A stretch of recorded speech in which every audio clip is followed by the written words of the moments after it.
நமஸ்காரம். அஸ்மத் சர்வ குருபியோ நம. இது நமது உலகம் சேனல் நேயர்களுக்கு வெங்கடம் ராம் நாராயண் அன்பு கலந்த வணக்கங்கள். எதிர்வரக்கூடிய குரோதி வருடம் ஆனி மாதம் நல்ல விஷயங்களை எப்போதும் நினைத்து கொண்டிருக்கக்கூடிய சிம்மராசி நண்பர்களே நமக்கு எப்படி இருக்கக்கூடிய 15/6/2024 நவமி திதியில் உத்தர நட்சத்திரத்தில் சனி திசையில் இந்த மாதம் பிறக்கிறது. அதனால் சிம்மராசிக்காரர்களாய நமக்கு 2 சந்திரன் கேதுவும், 7 சனியும், 8 ராகுவும், 9 செவ்வாயும், 10 குருவும், 11 சூரியன் புதன் சுக்கிரனும் இருந்து நம்மை வழிநடத்துகிறார்கள். சார் இதில் என்ன சார் விசேஷம்? ஒவ்வொரு மாதமும் இப்படி தான் போயின்னு இருக்கு. எஸ், விசேஷம் ஒன்றும் இல்லை. சின்ன சின்ன விஷயங்கள் தான். Small things make big difference அப்படின்னு சொல்லுவாங்க. அந்த மாதிரி சின்ன சின்ன விஷயங்கள் நம்மை ஊக்குவிக்கும், நம்மை நல்ல பாதைக்கு அழைத்து செல்லும். அதுவும் இந்த மாதம் நமக்கு அந்த சின்ன விஷயங்கள் நிறைய நடக்க போகிறது அப்படிங்கிறது ரொம்ப பெருமிதம் தான் நமக்கு. ஏன்னா நம்முடைய 7ஆம் வீட்டில் சனி இருக்கிறார். நம்முடைய 7ஆம் பார்வையாக நம்முடைய வீட்டை பார்க்கிறார். 7ஆம் வீட்டில் இருக்கக்கூடிய சனி மட்டுமல்ல, 8 ராகு, 9 செவ்வாய் தன்னுடைய சொந்த வீட்டில் இருக்கார். அதாவது அங்காரகன் மேஷத்தில் இருப்பது. 10ஆம் இடத்தில் குரு, 11 சூரியன் புதன் சுக்கிரன். புதன் சூரியனோடு சேர்ந்தவர். புதன் தன்னுடைய சொந்த வீட்டில் இருக்கிறார், லாபஸ்தானத்தில் இருக்கிறார். 12 நாளைக்கு அப்புறமா புதன் இடம்பெறுகிறார் 12ஆம் வீட்டுக்கு. சுக்கிரன் 20 நாளைக்கு அப்புறமா இடம்பெறுகிறார். இருந்தாலுமே சூரியன் புதன் சுக்கிரன் 3 பேருமே மிருகசீரிஷ நட்சத்திரத்தில், அதாவது மிருகசீரிஷம் சித்திரை அவிட்டம் செவ்வாயினுடைய கால். அந்த செவ்வாயினுடைய காலில் நம்முடைய 9ஆம் வீட்டில் இருக்கிறது. அது ஒரு பெரிய ப்ளஸ் பாயிண்ட்டு. குரு நமக்கு 10ஆம் வீட்டில் அமர்ந்து நம்மை வழிநடத்துகிறார். குரு ரோகிணி அஸ்தம் திருவோணம் அந்த காலில் இருக்கார். அது சந்திரனுடைய கால். அந்த சந்திரன் நமக்கு 2ஆம் வீட்டில் இருக்கிறார். இவையெல்லாம் லாபத்தை தரக்கூடியதாக அமைந்திருக்கிறது.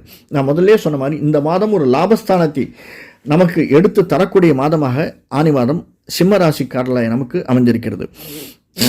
வெளிநாடு செல்லணும், வெளியூர் செல்லணும் அப்படின்னு அப்ளிகேஷன் போட்டுருங்க. நான் முதல்ல சொன்னேன், அடிக்கடி சொல்லுவேன், அப்ளிகேஷன் போட்டால் தான் ஆர்டர் வரும். முயற்சி எடுத்தால்தான் நமக்கு அதனுடைய பலன் கிடைக்கும். அப்படி முயற்சி எடுப்பவர்களுக்கு, எடுத்திருந்தவர்களுக்கு இந்த மாதம் நல்ல செய்தி வரக்கூடியதாக, நம்முடைய ரிலேட்டிவ்ஸ்லேருந்தே யாராவது ஒருத்தர் நமக்கு செய்தி சொல்லக்கூடியதாக கூடியவர்களாக அமைந்திருக்கிறார்கள். நமக்கு பெரியவர்கள் நம்மை வழிநடத்தக்கூடியவர்கள், அது ஆபீஸில் இருக்கலாம், வெளியில் இருக்கலாம், அண்ணனாக இருக்கலாம், அக்காவாக இருக்கலாம், நமக்கு தெரியாதவர்களாக பலர் இருக்கலாம், தெரிஞ்சிருக்கலாம். யாராவது ஒருவர் மூலியமாக நமக்கு ஏற்றம் தரக்கூடிய செய்தி, மாற்றம் தரக்கூடிய செய்தி, நம்மை வழிநடத்தக்கூடியதாக ஒரு செய்தி நமக்கு வரும்.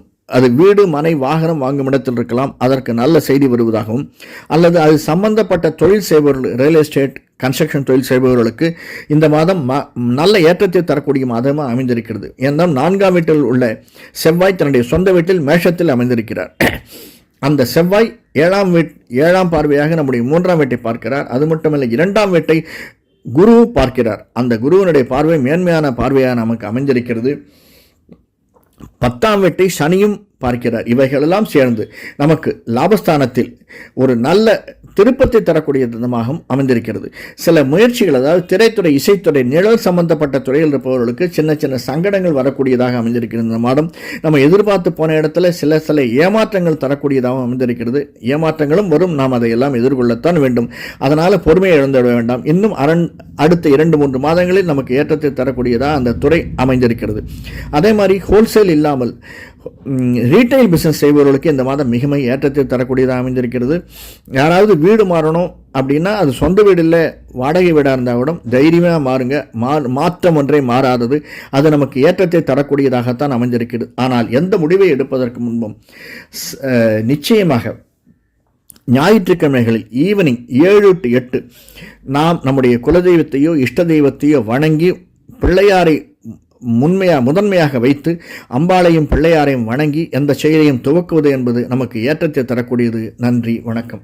நன்றி. இந்த காணொலி பிடிச்சிருந்ததுன்னா லைக் பண்ணுங்கள், சப்ஸ்கிரைப் பண்ணலாம், சப்ஸ்கிரைப் பண்ணுங்கள், ஷேர் பண்ணுங்கள்.